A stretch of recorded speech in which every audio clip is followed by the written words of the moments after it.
Good morning, Year 11. Welcome to Thursday's lesson. Please could you write down the date and title and underline them in your homework books.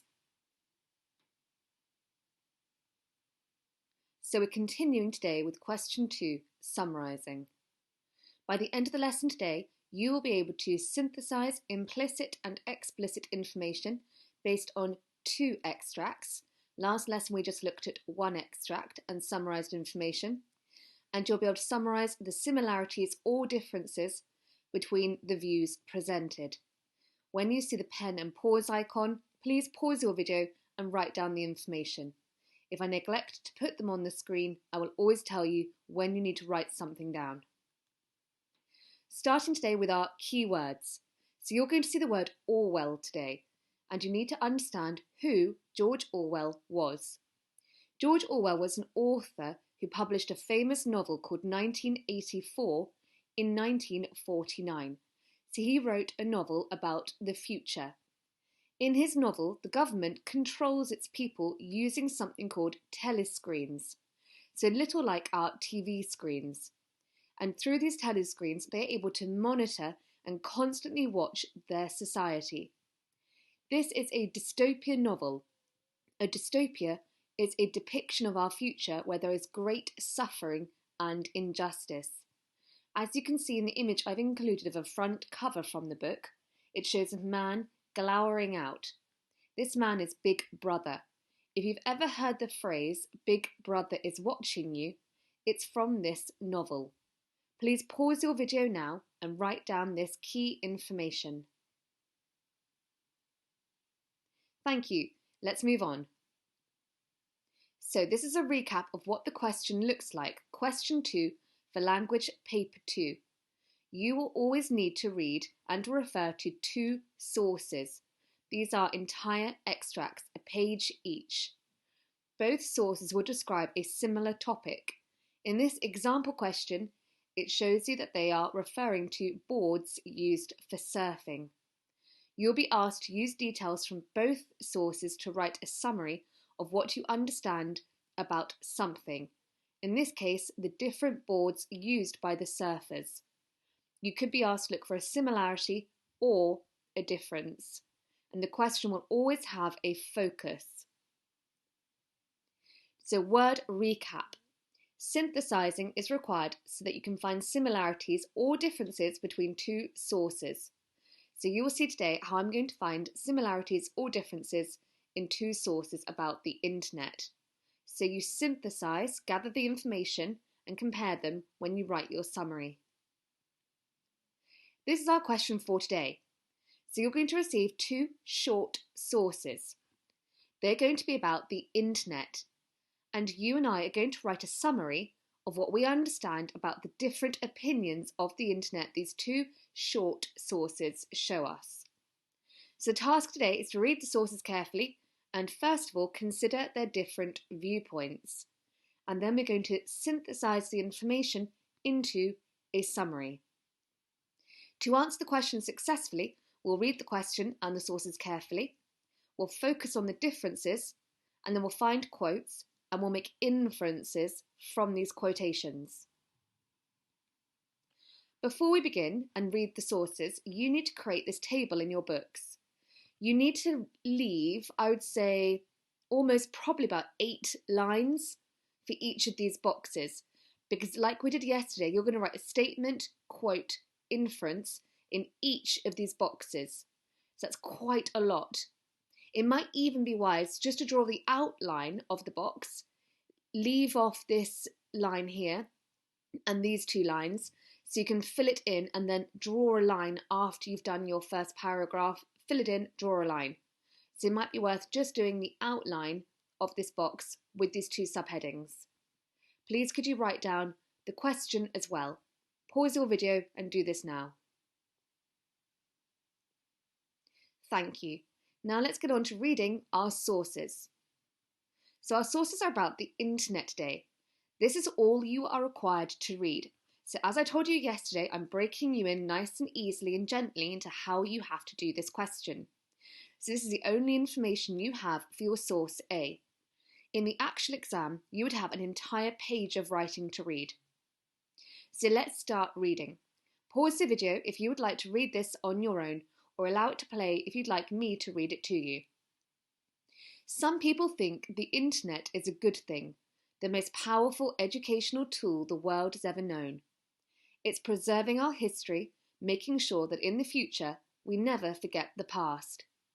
When disaster struck Asia, the volume of aid donated by ordinary people through websites outweighed that of their own governments. The internet is a place that is free of state regulation, censorship, and control.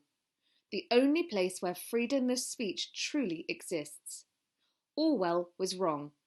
It is not the state, the government, that holds all the power. It is us.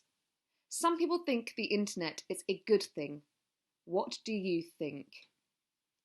So before we summarise and synthesise this information, I first want to return to a skill we looked at in Lesson 2.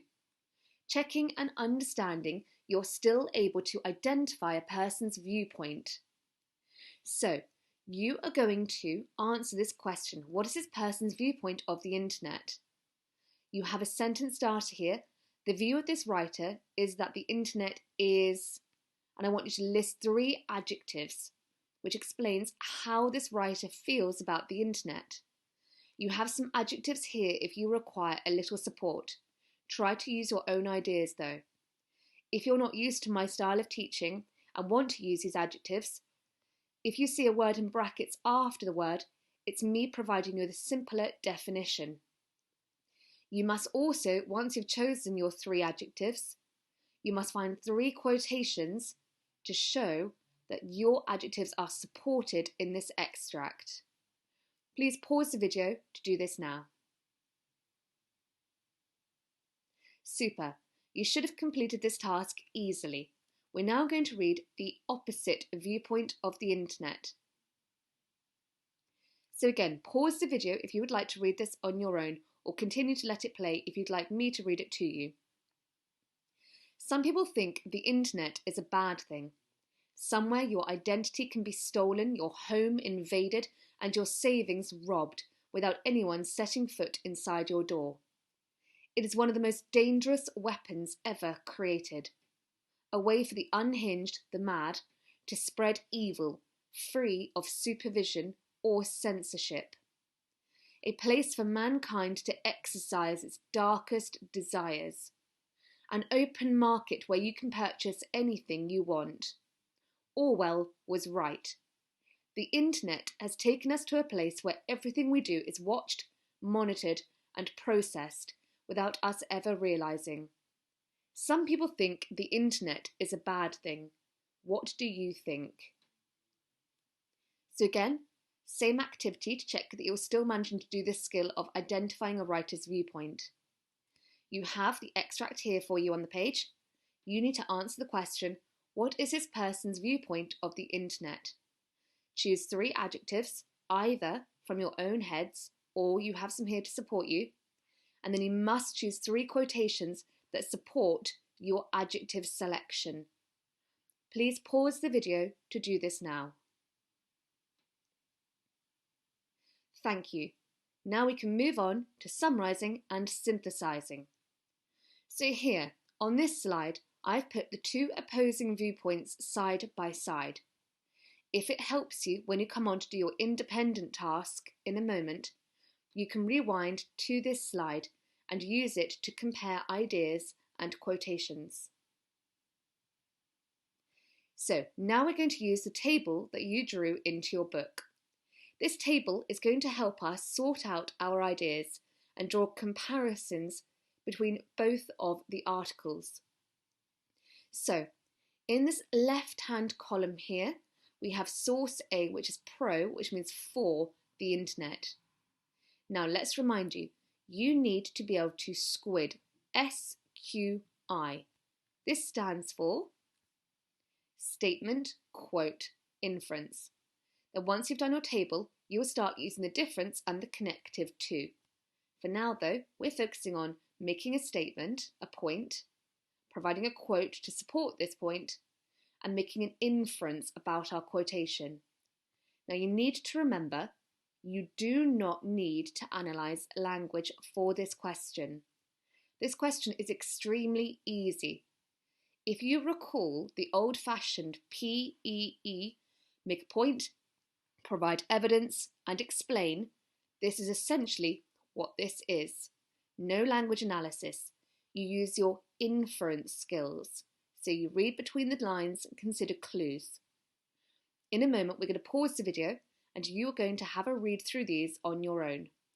I'm going to read them through first, the first time, but it's worth trying to read them twice so you can really start to understand how you make a statement, a quote, and an inference.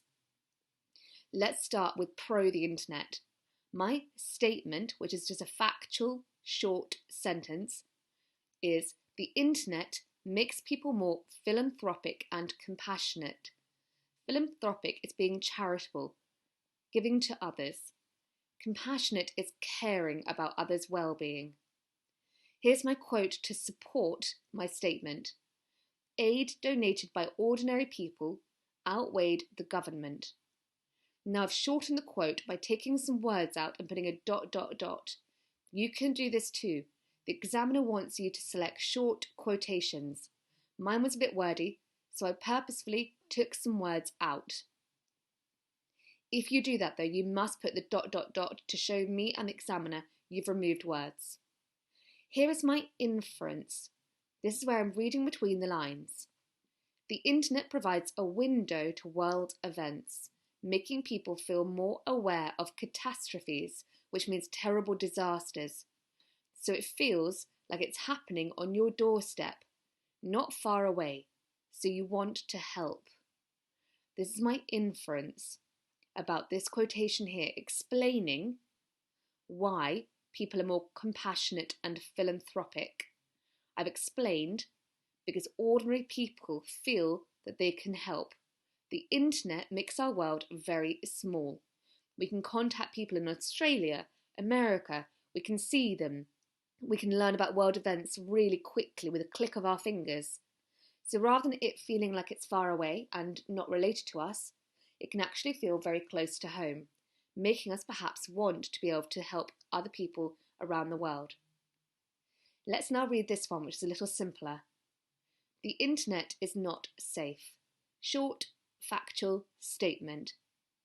Your identity can be stolen, your home invaded.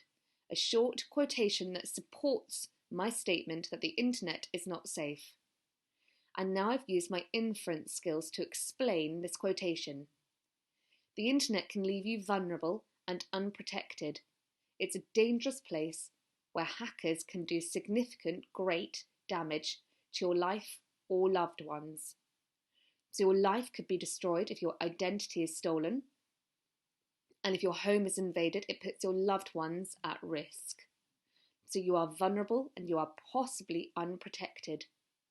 Notice both of these, no language analysis whatsoever. You're just explaining what you think this quotation tells you about why the internet is not safe. You're going to do another 2 more. I've started this one for you with a statement. The internet is making us cleverer and more knowledgeable. Can you find a quotation to support this? Then can you make some inferences from your quotation? The internet can be destructive and harmful. Provide a quotation and use some inference.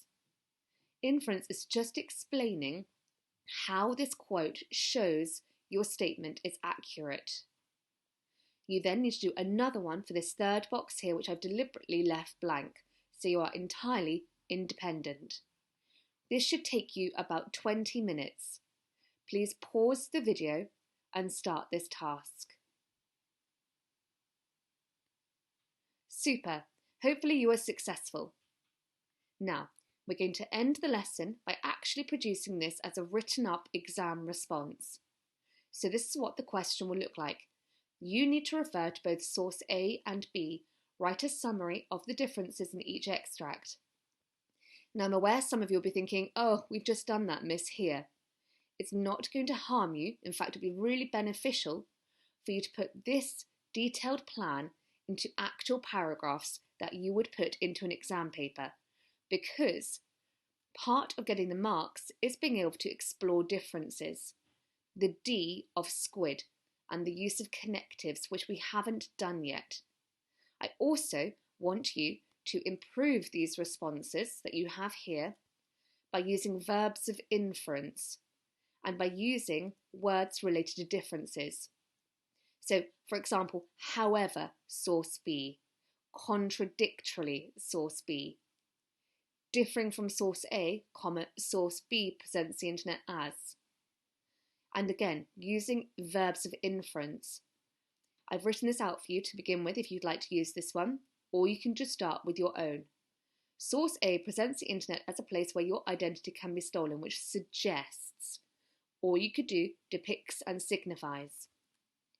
Now, you'll appreciate this. I only want you to write up these boxes here, the ones that you have done yourself. You do not need to write up mine. Write up your own, where you've planned, into a paragraph.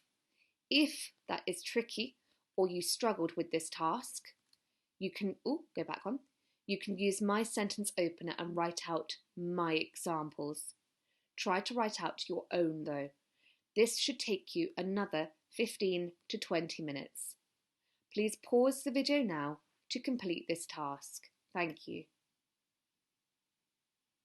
Right, well done ladies and gents, the lesson is completed.